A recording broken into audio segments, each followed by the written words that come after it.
Sir ఒక నిమిషం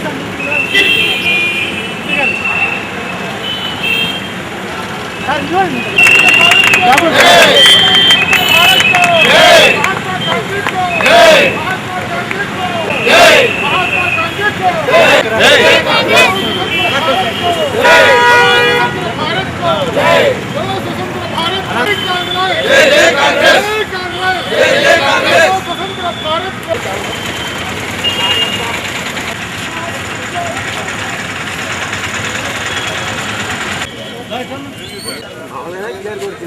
మధు మధు దొబ్బద్దు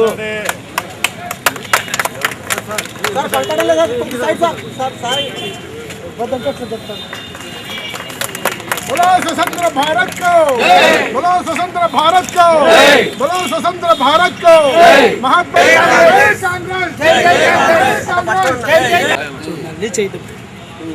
जनगण मन जन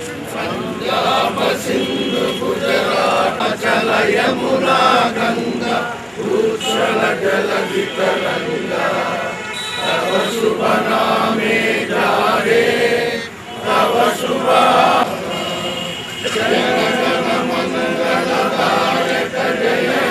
भारत भाग्य विधाता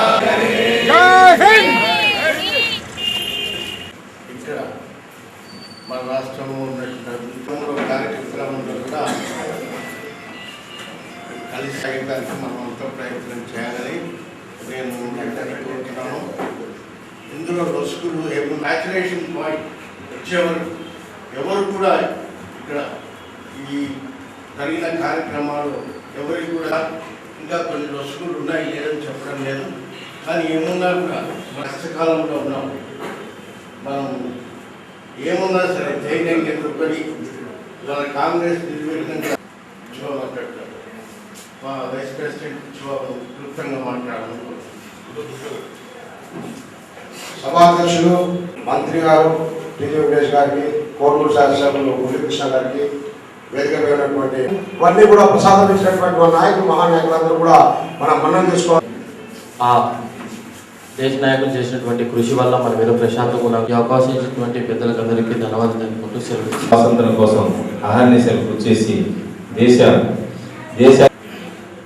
రిపబ్లిక్ డే దినోత్సవంగా నేను కోరుకునేది ఒకటి, ఈ స్వాతంత్ర ఫలాలు ప్రతి సామాన్యుడికి అందాలని, మరి దేశ సౌభాగ్యం కోసం స్వాతంత్రాన్ని ఆ రోజు మన కాంగ్రెస్ పెద్దలు సిద్ధింపజేశారు. మరి వీటన్నిటిని దృష్టిలో పెట్టుకొని మరి ఈ కాంగ్రెస్ పార్టీ విజయాన్ని ఈ రిపబ్లిక్ డే సందర్భంగా ఈ గణతంత్ర దినోత్సవ ఫలాలు, స్వాతంత్ర ఫలాలు ప్రతి సామాన్యునికి అందుబాటులోకి రావాలని కోరుకుంటూ ఈ అవకాశం ఇచ్చిన స్పెషల్ కరూర్ డిపార్ట్మెంట్లో తాగడానికి ఇరిగేషన్ చాలా ఇబ్బంది ఉన్నాయి.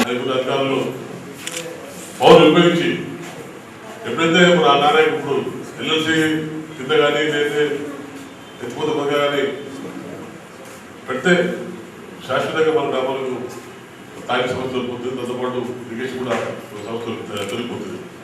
చాలా దాదాపు ఆలూరు పథకంతో దాదాపు 150 గ్రామాలకు నీళ్ళు లేవు. ఎల్ఎల్సి ఎప్పుడు నీళ్ళు తీసుకుని ఎక్కడ కూడా మనం పంపిస్తున్నాం. ఇక ముందు లేకుండా ముందు అటువంటి సమస్యలు పరిష్కారం చేసి పోతే ఈ జిల్లా ముందు పోతుంది. ఎందుకంటే లేకపోతే రానున్న అడ్డలే అవకాశం లేదు. కాబట్టి ఇవన్నీ నేను పుట్టులో తీసుకోవడం ఏదైపోయింది. నాకు ఫస్ట్ కావాల్సింది ఇరిగేషన్, నీళ్ళే కావాలండి. తర్వాత రోడ్లు కానీ మంది పడుతుంది నాకు.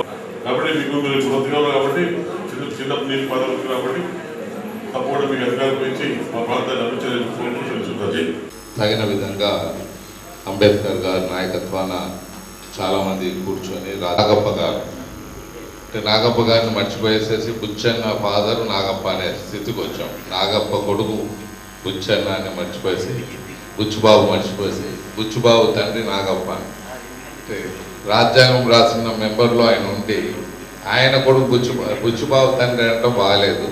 ఎప్పుడైనా నాగప్ప కొడుకు బుచ్చుబాబుగానే ఉండిపోవాలి. ఇక్కడ అసలు మన కర్నూలు నుంచి వెళ్ళిన నాయకుడు, రాజ్యాంగ నిపుణుల్లో ఒక సభ్యుడు, మనం కూడా ఈ పండుగలో ఒక భాగస్థులని మనం గుర్తుపెట్టుకోవాలి. ఇంకా చివరిగా చెప్పేది ఏమంటే, భారత రాజ్యాంగం ప్రపంచంలో చాలా అత్యున్నతమైన రాజ్యాంగంలో లేకపోతే నంబర్ 1గా ఉందని చెప్పేదానికి వెనుకాడే పని లేదు.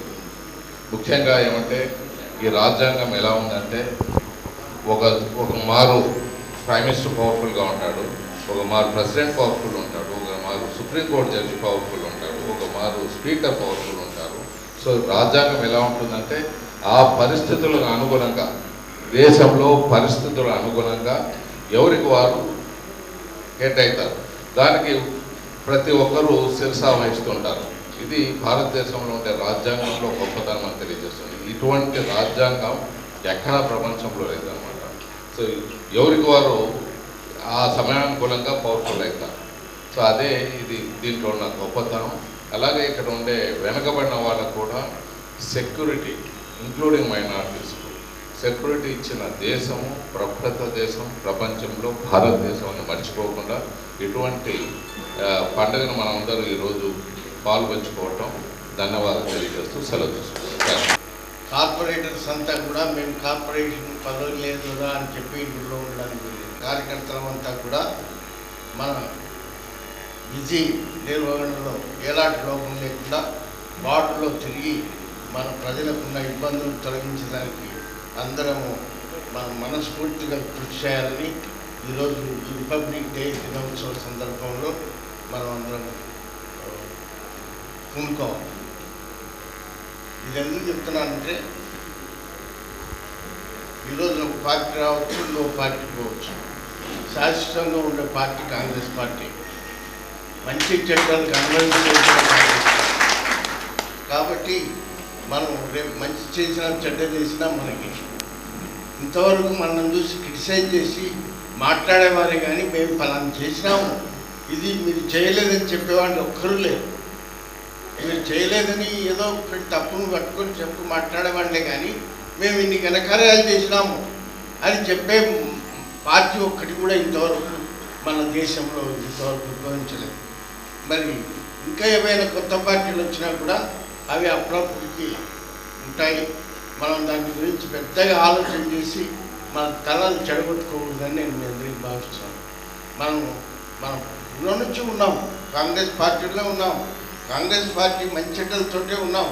కాబట్టి మనం కష్టాలు వస్తాయని కొందరు భయపించినా లేకపోతే ఇబ్బంది పెట్టినా ఎలాంటి దంకు బంకు లేకుండా మనం శాశ్వతంగా కాంగ్రెస్ పార్టీలో ఉండాలని నేను నా హృదయపూర్వకంగా మిమ్మల్ని అందరికీ కోరుతున్నాను. ఎందుకంటే ఇప్పుడు కాంగ్రెస్ కష్టకాలం ఉంది అనేది ఎవరు మర్చిపోవడానికి లేదు. కానీ ఈ కష్టకాలాన్ని ఎట్లా గట్టెక్కాలనేది కూడా మనం ఆలోచన చేయాలి. ప్రతి ఒక్క కాంగ్రెస్ కార్యకర్త ఆలోచన చేయాలి. నాయకులే ఆలోచన చేస్తారనుకుంటే చాలా పొరపాటు.